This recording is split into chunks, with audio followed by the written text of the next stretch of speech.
Hello friends. आज एक बहुत ही इंपॉर्टेंट टीडीएल के बारे में हम बात करने जा रहे हैं, जो कि टीडीएस से रिलेटेड है।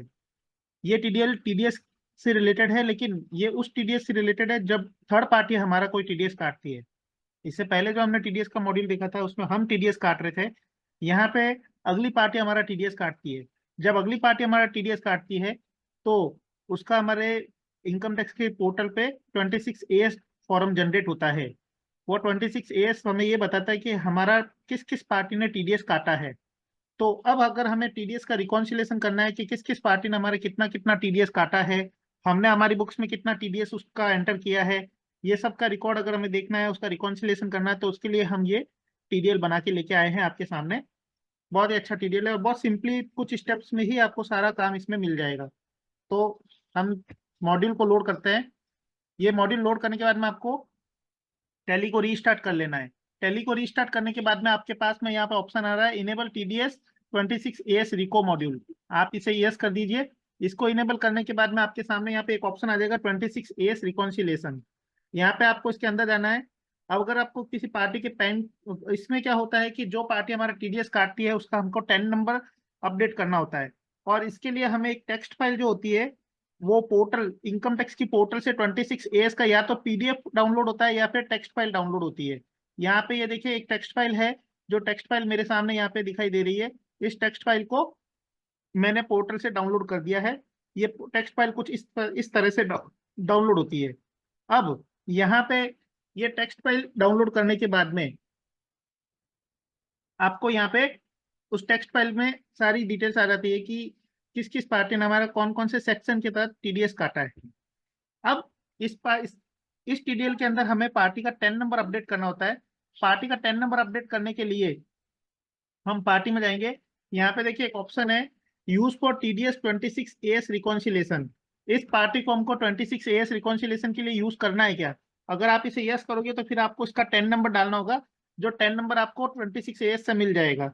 आप यहाँ से उस एस को 26 AS को देख के या फिर इस पार्टी से इन्फॉर्म करके 10 नंबर ले सकते हैं और वहां पे 10 नंबर डाल सकते हैं। यहाँ पे एक ऑप्शन आ रहा है is this TDS receivable ledger for 26 AS। जो टीडीएस रिसीवेबल लेजर आप बनाते हो, जो कि आपका रिसीवेबल होता है, वो अगर लेजर है तो उसके लिए इस ऑप्शन को यस करना है, क्योंकि टीडीएस डिडक्शन की जो एंट्री होती है उस लेजर के थ्रू की जाती है। तो यहाँ पे पार्टी के लिए ऊपर के दो ऑप्शन है और टीडीएस रिसीवेबल लेजर के लिए ये वाला ऑप्शन है। आप टीडीएस रिसीवेबल का लेजर बनाएंगे तो उसमें ये ऑप्शन डालना है, नहीं तो जब ऑटो एंट्री करोगे तब ये ऑटोमेटिकली ऑप्शन यस हो जाएगा। अब यहाँ पे ये एक चीज करने के बाद में, यहाँ पे अगर आप एक एक पार्टी में करना चाहो तो कर सकते हो, नहीं तो यहाँ से डायरेक्ट आप सारी पार्टियों में जाके कर सकते हो। जैसे मैंने सैंडी डेप्टर्स लिया, शो ऑल करता हूँ तो यहाँ पे सारी पार्टी आ जाती है। एडिट 10 डिटेल्स में जाएंगे तो यहाँ पे ये ऑप्शन इनेबल करके यहाँ पे 10 पार्टी का 10 नंबर डालना है। 10 नंबर नहीं है, यहाँ पे 10 नंबर है। ठीक है ना? इसके बाद में यहाँ 10 नंबर अपडेट करने के बाद में यहाँ पे एक और ऑप्शन आ रहा है income oblique sales ledger TDS receivable updation. अब पार्टी जो हमारा टीडीएस काटती है, हम किसी पार्टी को अगर माल बेचते हैं या कोई सर्विस सेल करते हैं तो उसके अगेंस्ट में वो पार्टी हमारा टीडीएस काटती है। तो जो भी हमारे इनकम और सेल्स के लेजर है उसके अंदर अगर हमें टीडीएस को इनेबल सॉरी ये टीडीएस जो है उसको इनेबल करने के लिए इस ऑप्शन को यूज करना है। ये इनकम और डायरेक्ट इनकम, इनडायरेक्ट इनकम और सेल्स के लिए यूज होता है, सेल्स अकाउंट के लिए। इसको इनेबल करने से क्या होगा कि जब हम टीडीएस का रिकॉन्सिलेशन करेंगे 26 AS का, तो उसके अंदर हमारी एसेसेबल वैल्यू भी सामने रिफ्लेक्ट करेगी। अदरवाइज अगर हम इसको यस नहीं करेंगे तो केवल टीडीएस की वैल्यू, जो अगर हमने टीडीएस की एंट्री का डिडक्शन की एंट्री अगर हमने वहां पे अपनी बुक्स में दिखाई है तो वो वहां पे दिखाएगी। इसकी एंट्री हमको नहीं पता चलेगा कि कितना एसेसेबल वैल्यू है। तो एसेसेबल वैल्यू को भी अगर क्रॉस वेरीफाई करना है तो इस ऑप्शन को यस कर लीजिए, ताकि आपका एसेसेबल वैल्यू भी क्रॉस वेरीफाई हो जाए। इसके बाद में आपके सामने ऑप्शन है 26 AS टेक्स्ट फाइल इंपोर्ट। यहाँ पे आपको जिस लोकेशन पे आपकी जो टेक्स्ट फाइल है वो आपको यहाँ पे लोकेशन देके डाल देनी है। एक बार सेव कर दी तो उस लोकेशन से फाइल में से डाटा उठा लेगा। अब इसके बाद में हमारे पास में यहाँ पे ऑप्शन है 26 AS टेली मैन रिपोर्ट। यहाँ पे जब आप जाते हो तो ये सामने आपकी रिपोर्ट खुल गई है। मैं अभी यहाँ पे जैसे 1/4 से 31 का पूरा टाइम पीरियड दे देता हूँ। यहाँ पूरा टाइम पीरियड देने पे देखो यहाँ पे ये पार्टी का 10 नंबर आ गया जो मैंने डाला है। इसके बाद में ये पार्टी 1 जो मेरी पार्टी का नाम है, उसके बाद में ये टैली में मेरा एसेसेबल वैल्यू 30,000 रुपये है। अभी यहाँ पे अगर मैं इसके अंदर जाता हूँ तो पूरी डिटेल्स आ जाएगी, मैं अभी बताता हूँ। उसके बाद में यहाँ पे पोर्टल की क्या वैल्यू, यहाँ पे पोर्टल की वैल्यू आ गई, एसेसेबल वैल्यू 54,035 रुपए है और 2,707 रुपए का टीडीएस डिडक्ट किया गया है। डिफरेंस इन दोनों के बीच में कितना है वो सामने डिफरेंस आ चुका है। अब अगर मैं यहाँ पे अल्टर F1 करता हूँ तो पूरी डिटेल्स खुल जाती है। इसमें ध्यान देने वाली बात यह है कि जो एसेसेबल वैल्यू की मैंने एंट्री की है वो सेल्स बिल की होती है। जैसे यहाँ पे मेरे सेल्स बिल की एंट्री की है, सेल्स की या इनकम की जो भी मैंने एंट्री की है वो यहाँ पे रिफ्लेक्ट कर देगा। देखिए यहाँ पे ये सेल्स बिल की मैंने एंट्री की है तो ये सेल्स बिल की एंट्री यहाँ पे बता रहा है। ये भी यहाँ पे आपको बता रहा है कि परचेज जो भी मैंने एंट्री की है यहाँ पे वैल्यू आ गई है। मैंने जीएसटी नहीं डाला, आप जीएसटी डालोगे तो भी वो केवल उस वैल्यू को ले लेगा। अब यहाँ पे हम वापस डेट और टाइम दे दिया, अल्टर F1 किया। अल्टर F1 करने के बाद में ये सारी डिटेल्स आपके सामने आ चुकी है। हमारे यहाँ पे एसेसेबल वैल्यू टोटल जो ट्रांजेक्शन होगा उसका एसेसेबल वैल्यू यहाँ पे रिफ्लेक्ट करेगा, उसकी ट्रांजेक्शन को यहाँ पे रिफ्लेक्ट नहीं करेगा। केवल टीडीएस की डिडक्शन से रिलेटेड जो ट्रांजेक्शन होंगे उनको रिफ्लेक्ट करेगा। तो यहाँ पे देख लिया, अब यहाँ पे आप देखिए कि टैली के अंदर कोई भी ट्रांजेक्शन हमारे टीडीएस की एंट्री नहीं की हुई है और यहाँ पे पोर्टल की डिटेल्स आई हुई है। पोर्टल में यहाँ पे जो भी ट्रांजेक्शन आया हुआ है यहाँ पे स्टेटस आ रहा है। पहली 3 एंट्री है जो विदाउट टीडीएस है, मतलब उस पार्टी ने डिटेल सबमिट की है लेकिन उसके अंदर टीडीएस नहीं काटा है, तो वो 3 एंट्रियां जो है उस पर टीडीएस नहीं काटा, यहाँ पे डिटेल्स आ रही है। बाकी की सारी एंट्रियों में देखो नॉट इन टैली स्टेटस आ रहा है, मतलब ये एंट्रियां पोर्टल पे अवेलेबल है लेकिन टैली में अवेलेबल नहीं है। इसी तरह से सारी एंट्रियों में अगर आप देखोगे तो पोर्टल में वो एंट्री अवेलेबल है और यहाँ पे अवेलेबल नहीं है। अब यहाँ पे देखिए कुछ चीजें ऐसी है, जैसे कि अब अगर हमको टीडीएस की एंट्री ऑटोमेटिक पोस्ट करनी है तो हम क्या करेंगे, उनको सेलेक्ट करेंगे। इस तरह से हम सेलेक्ट करके और सीधा टीडीएस एंट्री के ऊपर क्लिक करेंगे। ये टीडीएस एंट्री पे मैंने क्लिक कर दिया तो ऑटोमेटिकली ये टीडीएस एंट्री यहाँ पे हो चुकी है। अभी देखो यहाँ पे टीडीएस एंट्री होने के बाद में स्टेटस सीधा मैच बता रहा है। अब यहाँ पे ऊपर भी देखो 30,000 रुपए की एसेसेबल वैल्यू है और 2,707 रुपए का हमारा टीडीएस डिडक्ट हो चुका है। और यहाँ पे भी इसका एसेसेबल वैल्यू 54,035 है, 2707। अब ये जो एसेसेबल वैल्यू है उसमें अगर कोई कमी है तो उसमें हम अपने इनकम की एंट्री को अपने हिसाब से जो भी स्टेटमेंट होगा उसके हिसाब से अपडेट करेंगे। लेकिन यहाँ पे हमारा मेन पर्पज होता है टीडीएस को रिकॉन्सिलेशन करना, ना कि एसेसेबल वैल्यू को। एसेसेबल वैल्यू केवल क्रॉस वेरिफिकेशन के लिए है। हमने यहाँ पे देखा कि यहाँ पे टीडीएस की एंट्री हमने एक ही बार में कर दी है, एक क्लिक से सीधी टीडीएस की एंट्री हो चुकी है। इसमें एक खास बात यह है कि अगर आपका टीडीएस रिसीवेबल का लेजर बना हुआ नहीं है तो वो ऑटोमेटिक बना लेगा और ये ऑप्शन जो है अपना आप ही आपके यस कर देगा। एक दूसरी खास बात यह है कि मान लो कोई पार्टी ऐसी है जिसने टीडीएस काटा है और उसका लेजर हमारे यहाँ पे नहीं बना हुआ है तो वो भी ये लेजर बना लेगा। अभी जैसे यहाँ पे देखो कोई एक पार्टी जैसे पोर्टल पार्टी 4, अभी पोर्टल पार्टी 4 का जो लेजर है ये मैं डिलीट कर देता हूँ। अब मैं वापस इस रिको में जाता हूँ और ये पोर्टल पार्टी 4 की मैं टीडीएस की एंट्री करता हूँ मान लो। तो अगर मैं इसके टीडीएस की एंट्री करूंगा तो ये पार्टी का लेजर भी ऑटोमेटिक बना देगा। और यहाँ पे देखो ये मेरी एंट्री हो चुकी है, ये पार्टी का लेजर भी इसने ऑटोमेटिक यहाँ पे जनरेट कर दिया है। तो अगर पार्टी का लेजर नहीं बना हुआ है या फिर टीडीएस रिसीवेबल का लेजर नहीं बना हुआ है तो यहाँ पे टीडीएस रिसीवेबल का लेजर भी बना देगा और यहाँ से हम सामने लेके आ जाएगा।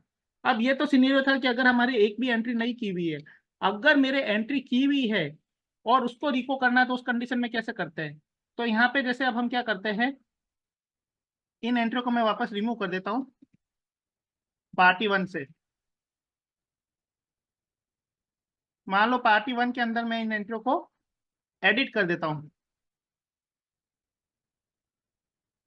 ये एंट्री मैं 1,000 रुपए की कर देता हूँ, ये एंट्री में हटा ही देता हूँ, ये एंट्री 280 की है इसको मैं रेक्टिफाई करके 180 कर देता हूँ, इस एंट्री को मैं हटा देता हूँ, इस एंट्री को भी मैं हटा देता हूँ, इस एंट्री को मैं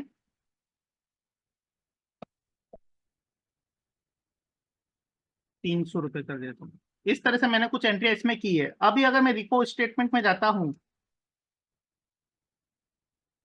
तो यहाँ पे कुछ एंट्रियां देखो, यहाँ पे एक आ रहा है नॉट इन टैली, एक आ रहा है नॉट इन 26 AS। ये भी एंट्री 31 मई की है, ये एंट्री 31 मई की है। अब यहाँ पे क्या हो रहा है कि ये एंट्रियां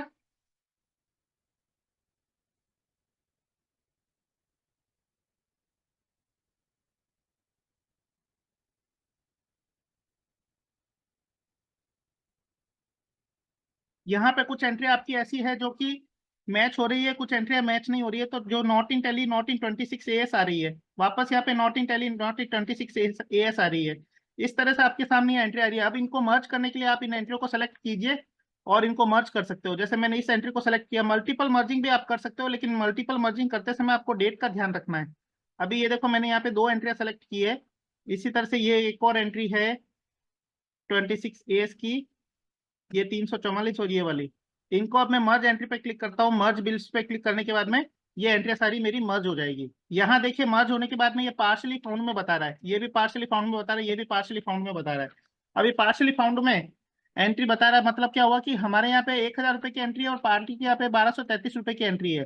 तो अब ऐसे केस में अगर डिफरेंस की एंट्री हमें पोस्ट करनी है तो हम डिफरेंस की एंट्री भी पोस्ट कर सकते हैं। मैंने ये पार्शली फाउंड की एंट्री सेलेक्ट कर ली और मुझे यहाँ पे डिफरेंस की एंट्री पोस्ट करनी है, तो जैसे मैं टीडीएस एंट्री पे क्लिक करूंगा ऑटोमेटिकली उनके डिफरेंस की एंट्री पोस्ट हो जाएगी। अभी देखिए, डिफरेंस की एंट्री पोस्ट होने के बाद में भी यहाँ पे देखिए एक एंट्री यहाँ पे आ रहा है नॉट इन टैली, ये 3 रुपए की एंट्री है, तो ये एंट्री मेरे यहाँ पे है ही नहीं। अब इसके बाद में बाकी सारी एंट्रियां मैच आ रही है, ये नॉट इन टैली आ रही है। तो जो नॉट इन टैली, अब यहाँ पे अगर आप चाहते हो कि मेरे को नॉट इन टैली की एंट्री को इंपोर्ट करना, तो आप यहाँ पे फिल्टर भी लगाते हो। फिल्टर लगा दिया, जैसे कि मुझे नॉट इन टैली की एंट्रियां है वो इंपोर्ट करनी है, तो मैंने यहाँ पे इनको सेलेक्ट कर दिया। इनको सेलेक्ट करने के बाद में मैं जैसे ही नॉट इन टैली की एंट्रियों को सेलेक्ट कर चुका हूँ, अब इन पे मैं टीडीएस एंट्री पे क्लिक करूंगा तो ऑटोमेटिक वो टीडीएस की एंट्रियां हो जाएगी। ये नॉट इन टैली की एंट्रियां मेरा अपडेट हो चुकी है। अब वापस मैं फिल्टर में रखे ऑल आइटम्स करूंगा तो देखो ये पूरी की पूरी एंट्री हो चुकी है, 2707 रुपए की पूरी एंट्री हो चुकी है। तो हमने यहाँ पे आपको बताया कि कोई एंट्री पार्शियली फाउंड में होगी, कोई एंट्री नॉट इन टैली होगी, कोई एंट्री नॉट इन 26 एएस होगी, तो ऑटोमेटिक उसके हिसाब से पूरा स्टेटस अपडेट कर सकते हो। यहाँ पे आपको फिल्टर दिया हुआ है। फिल्टर में जैसे मुझे मैच एंट्री देखनी है तो केवल मैच के फिगर आएंगे। अगर आपको ऑल एंट्री देखनी है ऑल आ जाएगी। अगर आपको पार्टी वाइज फिल्टर देखना है, जैसे मुझे पार्टी 1 का देखना है तो पार्टी 1 का आ जाएगा। और अगर आप इसमें और भी डिफरेंस अमाउंट का देखना चाहते हो तो डिफरेंस अमाउंट का आ जाएगा। अभी इसमें डिफरेंस कुछ नहीं था तो ये गायब हो गया। ऑल आइटम करूंगा, आ, ये पार्टी नेम में मैंने ऑल आइटम कर दिया। अभी मान लो मैं यहाँ पे शो डिफरेंस पे क्लिक करता हूँ, केवल डिफरेंस वाली पार्टियां ही सामने आएगी, बाकी पार्टी ऑटोमेटिक यहाँ से रिमूव हो जाएगी। तो इस तरह से आपने देखा कि यहाँ पे सारा जो सिस्टम किया है आपके सामने, हर तरह से फिल्टर दिया हुआ है, हर तरह से फिल्टर लगा के आप एंट्री चेक कर सकते हो। इसके साथ में ऑटोमेटिक आप अपना यहाँ पे 1 बटन क्लिक करके टीडीएस की डिडक्शन की एंट्री पोस्ट कर सकते हो। तो 26 एएस का परफेक्टली आपके यहाँ पे रिको हो जाएगा, इसमें किसी तरह की कोई एरर नहीं आएगी और बिल्कुल परफेक्ट आपको एसेसेबल वैल्यू भी कैलकुलेट साथ में मिल जाएगा, प्लस आपको टीडीएस डिडक्शन का भी पूरा हिसाब किताब मिल जाएगा। I hope you will like this video. Thank you for watching.